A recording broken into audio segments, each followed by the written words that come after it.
Intention to me is really, really important. Music is such a powerful medium of art. I don't take that lightly. When people play my music, I literally have the power to shift the energy and the frequency of the space that they're in. When you have that energy of intention powered behind it, it amplifies the music, it amplifies the message.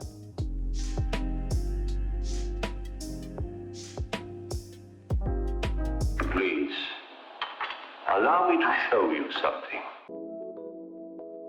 Growing up in Seattle was such an introverted experience, I would say, and I think it definitely informed my artistry growing up there. My earliest musical memory would be waking up every morning, and my family always had some type of music playing first thing in the morning, and I remember every day it would change. Some days it would be gospel music, some days it would be like Japanese pop music, some days it would be classical music. So kind of waking up since I was young, wondering what today's song would be is a memory I have very vividly. Every time we do a family gathering, like my dad would get his bongos. Everyone in my family sings as well, so we would all just sing Christmas songs, gospel songs, pop songs, R&B songs. I feel like my African American and Japanese roots can be seen in my music through, I think, the range in sonics, the fact that I don't see myself being glued to one type of music. I think that's just a reflection of my identity and being very fluid in my identity and being very comfortable with being fluid in the sonics that I tap into.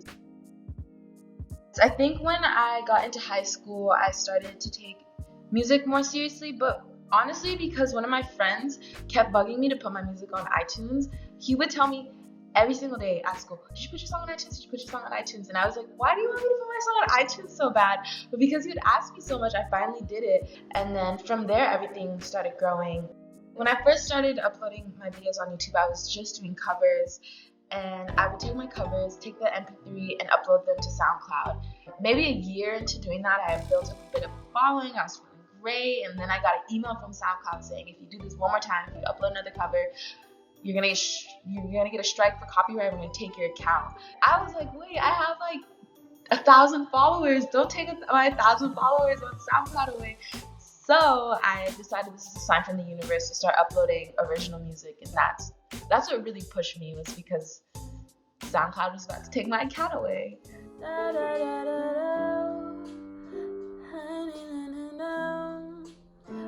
did all the time go? 'Cause I wish that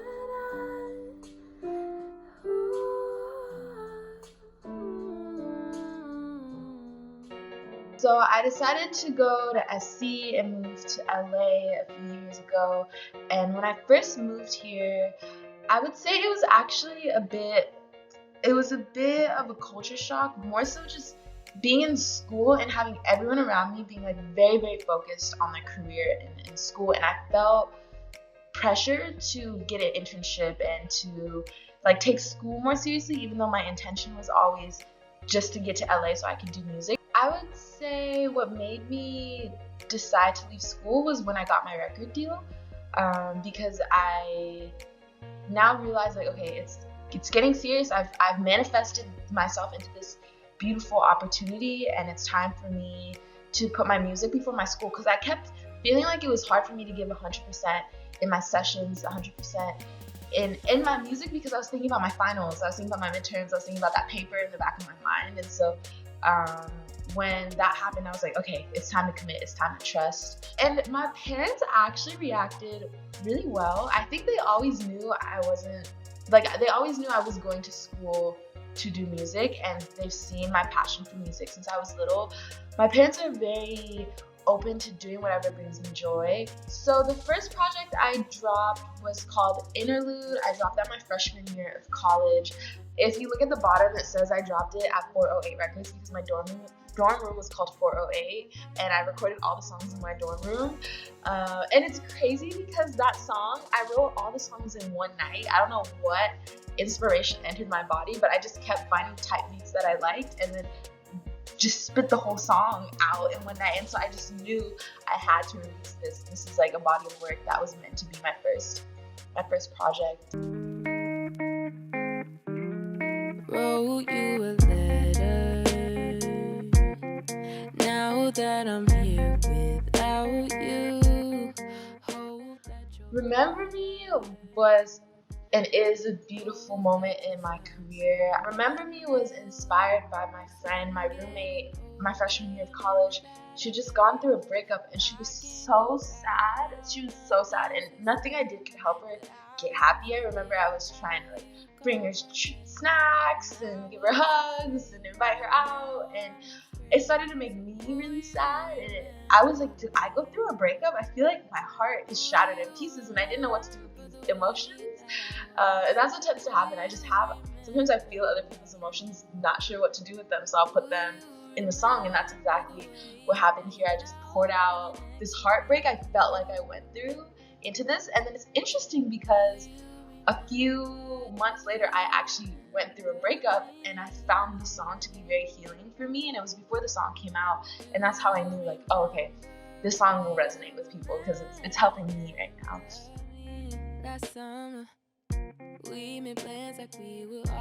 I wanted the central theme of the video to be that no matter who you are, heartbreak is a universal emotion, just like love is a universal emotion, and that we can be connected and almost empowered by the similarity in the way that we experience that sadness. And to also show that as much as heartbreak hurts, there's still beauty in remembering and reflecting on those really beautiful moments in a relationship. And even though you're hurt or I'm hurt after the relationship, it doesn't change those beautiful memories that I have.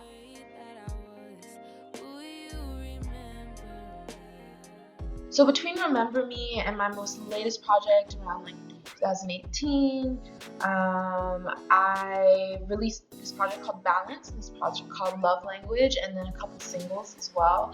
And I think those projects were really important to me understanding my artistry. Intention to me is really, really important, whether that's the people I work with, the energy behind the music and the visuals.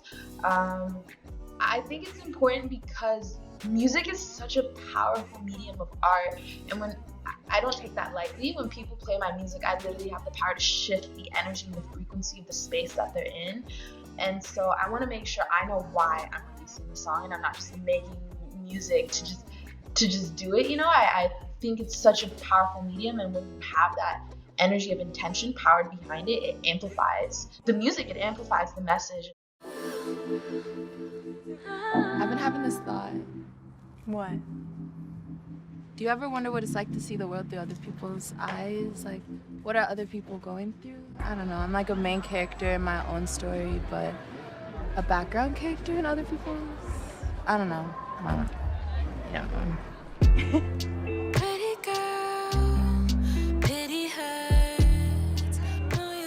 So Introspection was my first official release with RCA. The film Introspection that came out with the project has a lot of themes and moments embedded within the visual.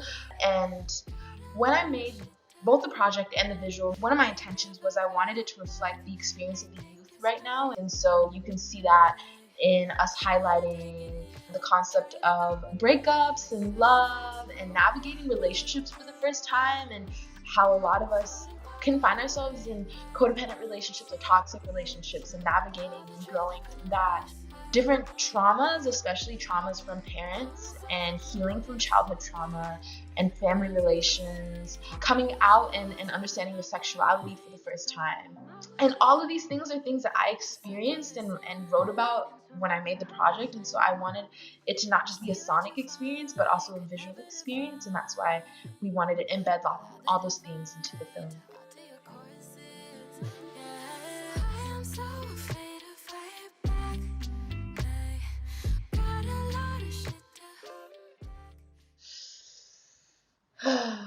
Yes.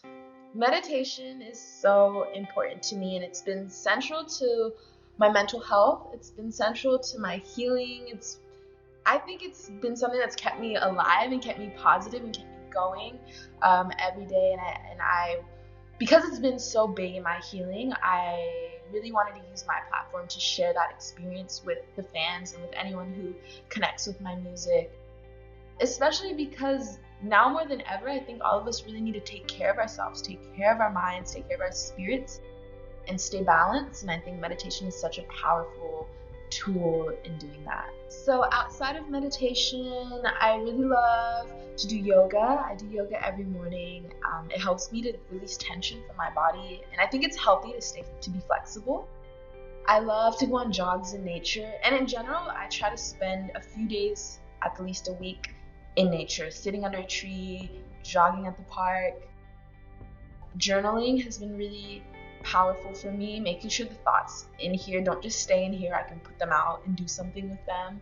And then I love to sing just outside of like writing music, just singing in the mornings to release energy from my body, play my sound bowls and sing.